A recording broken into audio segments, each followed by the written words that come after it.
स्वागत है दोस्तों आपके अपने YouTube चैनल बीएचयू का अड्डा पर।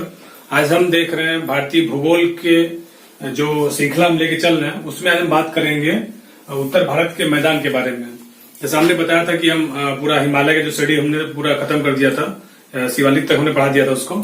तो जो उत्तर भारत का मैदान है, उत्तर भारत के मैदान को समझने के लिए हम उत्तर भारत के मैदान को 4 भागों में बांट देते हैं। जो 4 भागों में बांटते हैं तो कौन कौन सा भाग है देखते हैं उसको। जो पहला भाग की बात करेंगे उसको बोलते हैं भाबर क्षेत्र। भाबर क्षेत्र। जो दूसरा होता है वह होता है तराई क्षेत्र। भाबर क्षेत्र और तराई क्षेत्र। उसके बाद हम देखते हैं खादर, बांगर या खादर पहले बोला था इसको, बांगर। चौथा होता है खादर।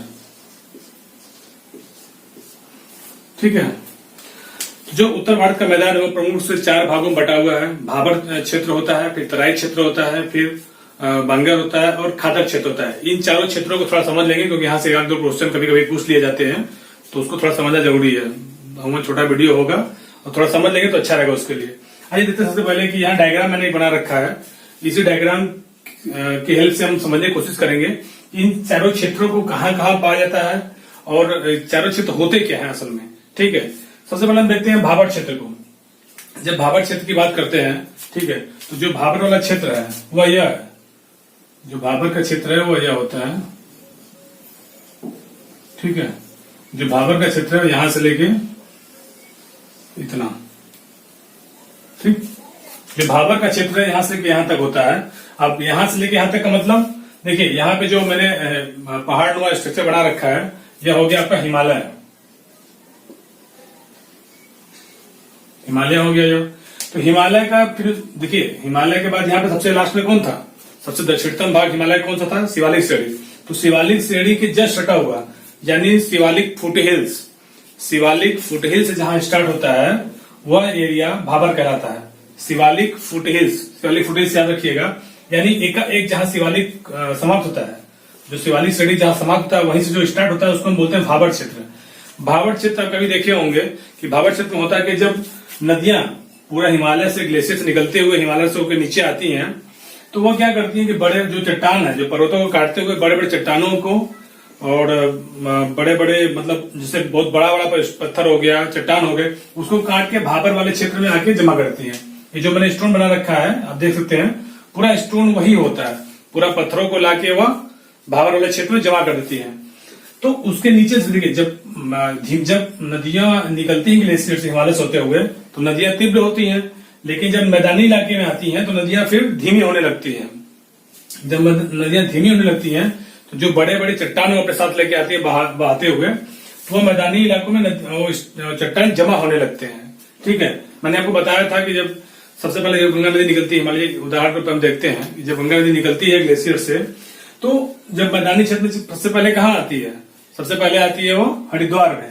तो एक मान लीजिए एग्जाम्पल, हरिद्वार से मान लीजिए गंगा नदी निकली, हरिद्वार आई, तो जितना चट्टान अपने साथ लेके आएगी, बड़े बड़े चट्टान जो लेके आएगी वह भाबर वाले क्षेत्र में जमा कर देगी। वहां मिट्टी नहीं होगा, सब चट्टान होगा।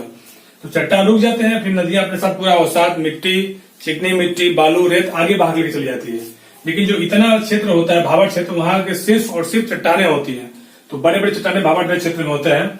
जब आपके जम्मू कश्मीर से लेके पूरा असम तक है, क्योंकि असम में ब्रह्मपुत्र नदी आती है ऊपर से, असम में भाबर क्षेत्र पाया जाता है। इधर गंगा क्षेत्र है, इधर तलहटी में। तो जो इसकी जो चौड़ाई होती है वो 8 से लेके 16 किलोमीटर होती है। जो भाबर चौड़ाई होती है वो 8 से लेके 16 किलोमीटर। 8 से लेके 16 किलोमीटर सकरी पट्टी के रूप में है यह भाबर क्षेत्र। भाबर क्षेत्र में एक प्रश्न बनता है कि यहाँ नदियां लुप्त हो जाती हैं। नदियां लुप्त कैसे होती हैं? देखिए, नदियां लुप्त नहीं होती हैं। इतने बड़े बड़े चट्टान इतने बड़े चट्टान जो है नदियां काट के रख देती है भाबर क्षेत्र में कि चट्टानों के बीच जब नदियां बहती हैं तो नदियां ऊपर से दिखाई नहीं देती हैं। नदियां जब ऊपर से नीचे से बहेंगी, चट्टान हो गया, चट्टान नीचे जब नदियां बहेंगी तो नदियां वहां से दिखाई नहीं देंगी। जब नदियां नहीं दिखाई देंगी इसलिए बोला जाता है कि भाबर क्षेत्र में नदियां लुप्त हो जाती हैं, अदृश्य हो जाती हैं। अदृश्य होने का कारण यही है कि जितने चट्टान है सब भाबर क्षेत्र में सब फैले हुए होते हैं। जब भाबर क्षेत्र जब नदियां चट्टान फैले रहेंगे तो नदियां उनके नीचे से निकल जाती हैं। बहुत विशाल नदी आएगी तब तो दिखेगी, नहीं तो फिर छोटी छोटी नदियां जितनी भी रहती है सब इसके नीचे से निकल जाती है, चट्टानों के बीच दिखाई नहीं देती हैं। इसलिए बोला जाता है कि भाबर क्षेत्र में नदियां अदृश्य या लुप्त हो जाती हैं। तो ये आपका भाबर क्षेत्र हो गया 8 से 16 किलोमीटर। क्योंकि यहाँ पूरा का पूरा जो एरिया है पूरे चट्टान होते हैं, इसलिए यहाँ पे कृषि नहीं की जा सकती है। मतलब जो यहाँ भूमि है वो कृषि योग्य नहीं है। क्यों नहीं है कि भाई यहाँ चट्टान इतना पाया जा रहा था, भूमि यहाँ मिट्टी कहाँ होगी, कृषि होगा, पूरा चट्टान ही पाया जाता है यहाँ पे। भाबर वाला क्षेत्र हो गया। अब भाबर वाले क्षेत्र देखेंगे तो दक्षिण में जाएंगे, ग्रीन कलर का जो पोर्शन मैंने बना रखा है भाबर के जस्ट दक्षिण में एक देखेंगे तो ग्रीन कलर का जो पोर्शन बना रखा है इसको हम लोग बोलते हैं तराई क्षेत्र। जो यहां से लेके जो यहां वाला एरिया है, ठीक है, इसको बोलते हैं हम लोग तराई क्षेत्र हो गया। ये तराई क्षेत्र का मतलब अब आप समझ ही रहे हैं कि मान लीजिए जैसे कोई नदी है, ये मान लीजिए पहाड़ हो गया, पहाड़ से कोई नदी निकलेगी तो अपने साथ कंकड़ बहा के लाएगी, पत्थर बहा के लाएगी, तो सारे पत्थर को यही जमा कर देगी कि भाई इतना फ्लो रहेगा नहीं, इतना वेग तो रहेगा नदी में नहीं कि वो पत्थर को आगे लेके जाए। पत्थर को यही बिछा देगी, वो पत्थर यही रुक जाएंगे, फिर नदी आगे बढ़ती चली जाएगी, मिट्टी उठती चली जाएगी। तो जो पत्थर जहां रुक गई वो भाबर क्षेत्र हो गया। फिर जब नदियां आगे चली जाएंगी तो देखेंगे कि यहाँ पूरा मिट्टी जो अवसाद रहेगा सब यहाँ ले आके जमा कर देंगे तराई क्षेत्र में। तो जो तराई क्षेत्र होता है वो बहुत दलदली टाइप का होता है, यानी मतलब नदियां अलग अलग डेल्टाओं में बहने लगती हैं। नदियां अलग अलग डेल्टाओं में बहने लगती हैं तो पूरा वो एरिया जो है दलदली एरिया हो जाता है। सबसे ज्यादा मतलब अवसाद जमा हो जाते हैं यहाँ पे, हमेशा दलदली रहता है, इसीलिए इसको तराई एरिया बोला जाता है। तो तराई एरिया में इसका जो चौड़ाई होता है लगभग, जो इसकी चौड़ाई होती है तराई एरिया की, वह 20 से 30 किलोमीटर होती है। 20 से 30 किलोमीटर जो चौड़ाई होती है तराई क्षेत्र की। तराई क्षेत्र में मतलब अमूमन खेती नहीं किया करते हैं लोग, लेकिन अब धीरे धीरे तराई क्षेत्र को कृषि योग्य लोग बना रहे हैं। कृषि हो सकता है, दलदली क्षेत्र है, लेकिन अगर उसको उस जमीन को ठीक किया जाए, उस भूमि को ठीक किया जाए तो वहां खेती किया जा सकता है तराई क्षेत्र में, और प्रोडक्शन अच्छा होगा। क्योंकि सारा नदियां जो ह्यूमस अपने साथ बहा के लाती हैं और साथ बहा के लाती हैं मिनरल्स जो होता है मिट्टी, तो इन क्षेत्रों में अच्छा पैदावार होगा। बस उसको अगर मतलब खेती करने लायक अगर भूमि बना दिया जाए तो ये तराई क्षेत्र हो गया। भाबर के बाद जस्ट तराई क्षेत्र। अब तराई के बाद देखिए यहाँ पे मैंने 2 पोर्शन रेड से बना रखा है, बीच में ये ब्लू से। जो ब्लू वाला एरिया है ये कोई नदी है या रिवर है, मान लीजिए कोई नदी है, ठीक है, ये नदी बह रही है। जब भी मान लीजिए उदाहरण के रूप में गंगा को ही लेके चलता हूँ, गंगा नदी मान लीजिए निकली हिमालय से, पूरा अपने साथ अवसाद चट्टान लेके आई, चट्टानों को उसने भाबर क्षेत्र बिछा दिया, उसके बाद फिर गंगा नदी आगे बही, पूरा डेल्टा के रूप में बनने लगी, पूरा यहाँ तराई क्षेत्र हो गया, पूरा जितना उधर पूरा अवसाद पूरा बिछा दिया, उसके फिर नदी आगे बही। जब नदी आगे बहने लगी तो होता क्या है कि जो उसके सटा वाला एरिया है, नदी के जस्ट किनारे वाला, नदी के जस्ट किनारे वाला ये वाला एरिया, ये दोनों एरिया कहलाता है, यानी ए और ए, सिर्फ और ए, मतलब ए वाला एरिया और ए वाला एरिया, ये वाली भूमि और ये वाली भूमि, यह कहलाती है खादर। ठीक, यानी इन बीच में नदी बह रही है, नदी बह रही है, उसके जस्ट किनारे वाला नदी के सटा हुआ एरिया, नदी के सटा हुआ दोनों साइड एरिया, यह दोनों खादर भूमि कहलाती है। खादर इसलिए कहलाती है क्योंकि यह एरिया बहुत उपजाऊ होता है। बहुत उपजाऊ होने का मतलब क्योंकि हर साल बाढ़ के कारण यहाँ पे जो जलोढ़ मिट्टी है, जो एलुवियल सॉइल है, वो हमेशा हर साल बदलती रहती है। फिर बाढ़ आएगा, फिर मिट्टी बदल जाएगी, तो हमेशा जो मिट्टी बदलती रहती है, नए नए ह्यूमस आते रहते हैं, उसमें अवसाद नया आता रहता है, तो उस मिट्टी की उपजाऊ शक्ति ज्यादा होती है। तो इसीलिए जो खादर वाला एरिया होता है वो अत्यधिक उपजाऊ होता है। देख रहे हैं आप यहाँ पे दोनों एरिया, नदी के दोनों किनारे पे, नदी के दोनों किनारों को एरिया को हम लोग खादर का एरिया बोलते हैं। उससे दूर एरिया में जो रेड लाइन से बना हुआ है, इसको हम लोग बोलते हैं बांगर। इस वाले एरिया को हम लोग बोलते हैं बांगर। ये हो गया आपका बांगर, इधर भी और यहाँ पे भी, ठीक। जो बांगर वाला एरिया है, यहां से भी कभी नदी गुजरी होगी या यहाँ पे भी कभी बाढ़ आया होगा, तभी तो ये सब जलोढ़ मिट्टी है। दोनों जगह जलोढ़ मिट्टी है, अभी जलोढ़ मिट्टी से बना हुआ, अभी जलोढ़ मिट्टी है। लेकिन ये वाली जो जलोढ़ मिट्टी है, खादर वाला जो क्षेत्र है, वहां नदी हर साल लगभग बाढ़ के रूप में आती रहती है। यहाँ का मिट्टी बदलता रहता है, इसलिए मिट्टी अधिक उपजाऊ होता है।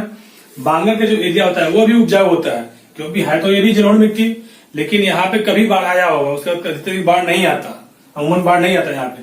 जो बांगर वाला क्षेत्र है, तो यहाँ की मिट्टी जो है बदलती नहीं रहती, मिट्टी एसिडिक पड़ी होती है, तो ये खादर की अपेक्षा कम उपजाऊ होता है, लेकिन यह खादर की अपेक्षा बांगर जो है कम उपजाऊ होता है। बांगर में ही कैल्शियम कार्बोनेट की कंकड़ी मिलती है। बांगर वाले क्षेत्र में ही कैल्शियम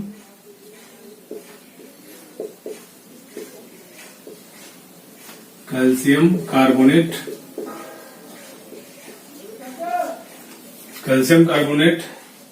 की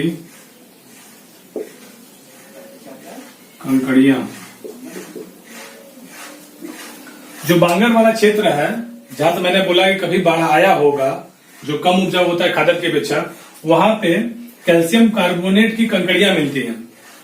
कैल्शियम कार्बोनेट की कंकड़ियां कहाँ मिलती है अगर पूछा जाए प्रश्न, तो बांगर में मिलती है। ठीक है, बांगर में चीज और देखिएगा, बांगर वाले जो क्षेत्र में है, मैंने बोला कि मिट्टी परिवर्तित होती नहीं है, तो जो गर्मियों में क्या होता है, यहाँ से गर्मियों में वाष्पीकरण के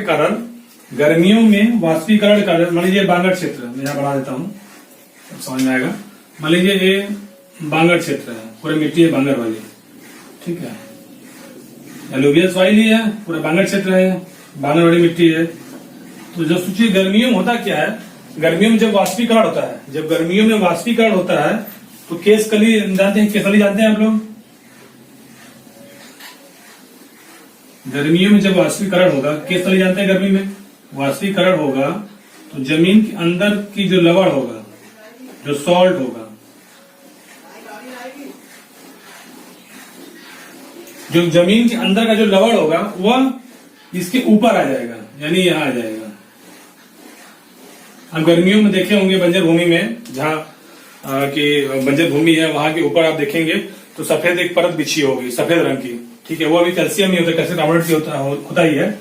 तो गर्मियों में क्या होता है कि बांगर वाले क्षेत्र में जब वाष्पीकरण होता है, वाष्पीकरण से नीचे का लवण पूरा धरती का उठ के ऊपरी सतह फैल जाता है, बांगर वाले ऊपरी सतह में फैल जाता है, जिसकी वजह से वह भूमि और अनुपजाऊ हो जाती है। मतलब पहले अनुपजाऊ तो थी खादर की अपेक्षा, लेकिन उसके बाद और अनुपजाऊ होती है। क्यों? क्योंकि उसके ऊपर पूरा नमक, पूरा लवण का जो है एक परत बिछ जाता है बांगर वाले क्षेत्र पे। ठीक है, तो बांगर वाले क्षेत्र में इतना ध्यान रखिएगा, प्रश्न यहीं से मोटा मोटा बनेगा। कैल्शियम कार्बोनेट की कंकड़ियां कहाँ पाई जाती है, तो बांगर वाले क्षेत्र में। क्यों पाई जाती है, मैं बताया आपको कि जब गर्मी क्षेत्र में जब वाष्पीकरण होता है तो अंदर से जो नमक है, जो लवण है, वो आकर मिट्टी के ऊपर, जमीन के ऊपर आके सतह बनाता है सफेद टाइप का। तो गर्मी में आप देखेंगे तो सफेद रंग की एक परत होगी जमीन पे वहां पे, जो कि भूमि को अधिक अनुपजाऊ कर देता है, उसको बंजर कर देता है उसको। ठीक है, सबसे ज्यादा उपजाऊ कौन सा होता है, खादर होता है। खादर नदी कहाँ पाया जाता है, नदियों के दोनों किनारों पे। तो बीच में नदी बह रही है तो उसके दोनों किनारों जो एरिया होगा वहां पूरा खादर वाली जमीन होगी, वो अत्यधिक उपजाऊ होगी।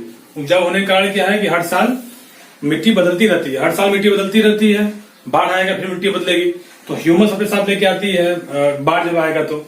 ठीक है, तो इतना जो उत्तर भारत का मैदान था प्रमुख रूप से इन्हीं भागों में बटा हुआ है। आप समझ गए होंगे कि भाबर वाला क्षेत्र क्या होता है, जहां की नदियां लुप्त हो जाती हैं। जो कोई भी नदी निकलेगी तो अपने साथ चट्टान लेके आती है, पत्थर लेके आएगी, तो पूरा चट्टान और पत्थरों को एक जगह छोड़ देती है। वो जो क्षेत्र कहलाता है वह भाबर कहलाता है। ठीक है, उसके बाद जब चट्टान छोड़ के फिर नदी आगे बढ़ेगी, फिर जब नदी और आगे बढ़ेगी तो पूरा तराई का निर्माण करेगी, तराई क्षेत्र का निर्माण करेगी, क्योंकि पूरा अलग डेल्टा बनाएगी, अलग तरफ बहेगी। तो पूरा जो तराई वाला क्षेत्र है, यहाँ पे देखिएगा, जो ये तराई वाला क्षेत्र है, तराई वाला क्षेत्र मैंने आपको बताया कि मतलब इसको भूमि खेती करने लायक इसको भूमि बनाया जा रहा है, लोग खेती कर भी रहे हैं, अच्छा खासा पैदावार इसमें होता है। लेकिन यहाँ पे क्या होता है, दलदली होने के कारण यहाँ पे मच्छरों का प्रकोप ज्यादा होता है। दलदली भूमि होने के कारण यहाँ पे मच्छरों का प्रकोप ज्यादा होता है। ठीक, कहीं भी दलदली भूमि रहेगी जहां पानी लगा होगा तो मच्छरों का प्रकोप ज्यादा होगा। मलेरिया जैसी बीमारी तराई क्षेत्र में होती रहती है। ठीक है, फिर उसके बाद बांगर मैंने आपको बताया, फिर खादर। तो इतना इंपॉर्टेंट था, ये छोटा सा वीडियो था इसमें भाबर और तराई, बांगर, खादर के बारे में। तो ये उत्तर भारत में जो मैदानी क्षेत्र था उस चारों भाग में बटा था, मैंने आपको बता दिया। अब नेक्स्ट वीडियो में हम बात करेंगे भारत की नदियों के बारे में। इंपॉर्टेंट टॉपिक है, उस पर जरूर बने रहिएगा साथ में मेरे। ठीक है, तब तक के लिए मिलते हैं नेक्स्ट वीडियो में। धन्यवाद।